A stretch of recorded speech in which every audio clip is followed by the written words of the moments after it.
ABN reporter మీద దాడి చేశారు. మన 10 లక్షల మంది జనం వచ్చారు.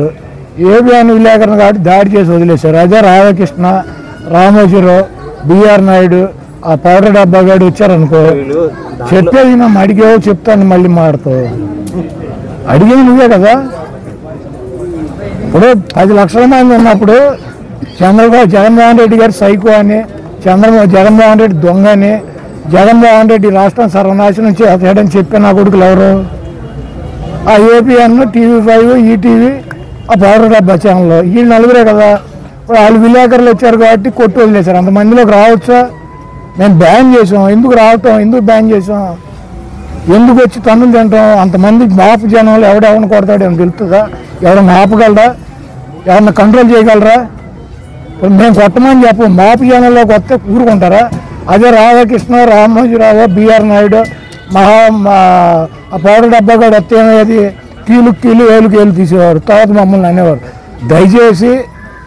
దయచేసి వైఎస్ఆర్సీపీ పబ్లిక్ మీటింగులు మాపుగా జనం, కార్యకర్తలు, నాయకులు వచ్చినప్పుడు మీరు వస్తే రండి. కానీ ఆ ఏబిఎన్, ఆ TV5, ఆ ఈటీవీ, ఆ మహా న్యూస్ ఇటువంటి లోగోలు పట్టుకు రామాకండి. ఎందుకంటే ఆపలేము కదా. పబ్లిక్లోకి వచ్చినప్పుడు 10 లక్షల మందిలోకి వచ్చినప్పుడు రకరకాల వాళ్ళు ఉంటారు. వచ్చేసి ఛానల్ పట్టుకుని రోజు తెల్లారు లేచిన కానీ జగన్మోహన్ రెడ్డి గారిని బండబూతులు తిట్టే నా కొడుకులు చూస్తే ఊరుకుంటారు కార్యకర్తలు? తప్పు కదా, రావచ్చా? మా సాక్షి వాడు తెలుగుదేశం పార్టీ మీటింగ్ జరుగుతూ ఉండగా ఓపీ ఆనేసుకెళ్తే ఏమవుద్ది? కొట్టరా?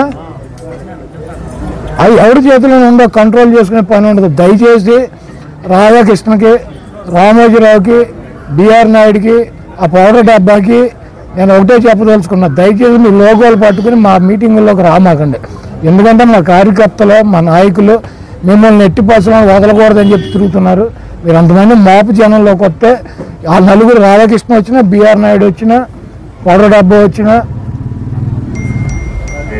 రామోజీరావు వచ్చిన కీలు ఏలుకి పీకాకులు వారేస్తారు. తర్వాత మా మీద పడి పెడితే మేమేం చేయాలి?